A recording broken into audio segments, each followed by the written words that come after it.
আসসালামু আলাইকুম এভরিওয়ান।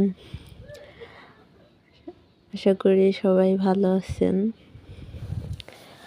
আজকে অনেক দিন পর একটি ভিডিও নিয়ে আসলাম। মাদার গাছের ফুল আমরা তেঁতুল দিয়ে কিভাবে বানিয়ে খাই। তো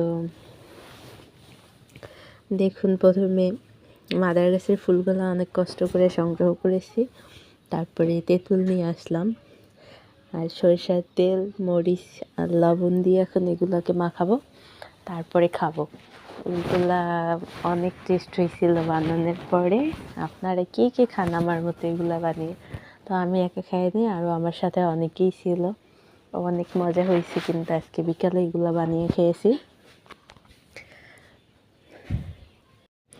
তো আমার ভিডিওটা কে কোন জায়গা থেকে দেখছেন অবশ্যই একটা কমেন্ট করে জানিয়ে দিবেন।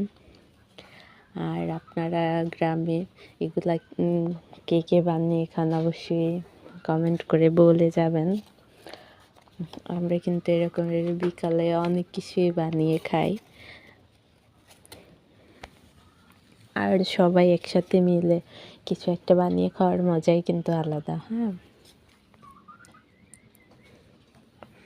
এই যে দেখুন, আমার বানানো প্রায় শেষের পর্যায়ে। এখন আমরা কিন্তু খাবো, আর এটা কিন্তু অনেক মজা করে খাইছি আমরা। এই যে দেখুন, রেডি হয়ে গেছে, আমরা খাচ্ছি এখন। তো কে আমার মতো এগুলো বানিয়ে খান অবশ্যই কমেন্ট করে জানিয়ে দেবেন। এতক্ষণ ভিডিওটা দেখার জন্য অসংখ্য ধন্যবাদ। ভালো লাগে।